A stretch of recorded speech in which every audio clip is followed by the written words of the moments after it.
Olá, sejam todos muito bem-vindos. Desde que a mídia vem cobrindo a tragédia de Manaus, os oportunistas de plantão e a oposição vêm pedindo o afastamento por via de impeachment do presidente Bolsonaro. Por decreto, ele se tornou, além do presidente do Brasil, governador do Amazonas e prefeito de Manaus. Vocês podem não acreditar, mas existe gente decente na direita e na esquerda. E existe gente canalha dos dois lados do Jordão. Não sou bolsonarista, mas tenho um defeito sério, um apreço sem igual pela verdade dos fatos e pelos números. São sempre os mesmos oportunistas desde 1990. Eles mamam na teta do governo e depois vêm cuspir no prato que comeram da forma mais Judas que existe.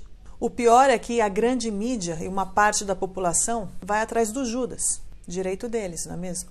Mas o mínimo que podemos pedir para eles seria que seja um mínimo decente, pelo menos com a observação dos fatos e da realidade. Uma coisa é acreditar que seu herói é sem defeitos. Outra coisa é dizer que ele voa quando ele nunca saiu do chão na vida. Depois das evidências apresentadas, condenar o presidente Bolsonaro por genocídio ou pedir seu impeachment não passa de mero oportunismo e sem vergonhismo. Enfim, vamos aos números, que são os únicos que nos trazem a verdade bem além das opiniões dos canalhas. No dia 15 de abril de 2020, o Brasil é uma federação e, como tal, o Supremo Tribunal Federal entendeu que as políticas de combate ao Covid deveriam ser competência dos estados e municípios e não do governo federal. No dia 30 de junho de 2020, a secretária de Saúde do Amazonas, Simone de Araújo de Oliveira Papais, é presa pela Polícia Federal por fraudes na compra de respiradores. E o governador Wilson Lima foi alvo de buscas e teve seus bens bloqueados e pedido de prisão pela Polícia Federal. No dia 31 de julho de 2020, o Cadastro Nacional dos Estabelecimentos de Saúde do Brasil, o CNES, solta um relatório com os leitos de UTI por 10 mil habitantes em todos os estados do Brasil. A primeira constatação é que a correlação entre mais leitos e menos mortes não existe.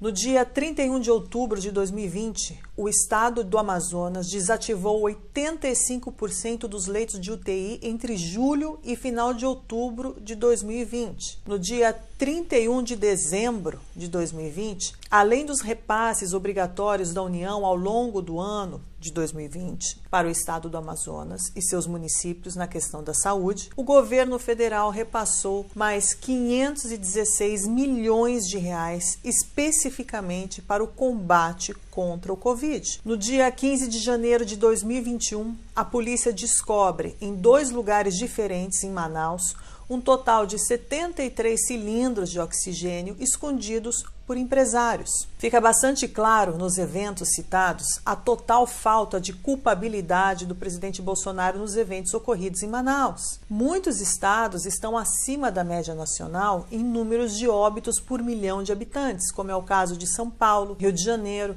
Espírito Santo e até mesmo Ceará. E não ouvimos falar de genocídio por parte do presidente nesses estados. Por outro lado, os estados que estão abaixo da média nacional não geram também para o presidente o título de salvador de vidas. Portanto, essa dicotomia é uma falsa narrativa e fica demonstrado que o presidente não tem responsabilidade nem nos estados e nem nos municípios, como claramente declarado pelo próprio Supremo Tribunal Federal, conforme a sua própria decisão no dia 31 de julho de 2020. Podemos também ver que estados com alto índice de mortos por milhão de habitantes têm poucos leitos e outros têm muitos leitos. Ou seja, não existe conexão direta entre a quantidade de leitos e os mortos. Em medicina, e qualquer médico pode atestar essa afirmação, cada ser humano é diferente e reage de forma diferente a todo tipo de doença. Existem milhares de motivos para essas mortes serem tão diferentes de estado para estado. Isolamento e quarentena não explicam essas diferenças, nem leitos de UTI e nem as políticas sanitárias. Estados que aplicaram as mesmas medidas tiveram resultados completamente diferentes, como mostra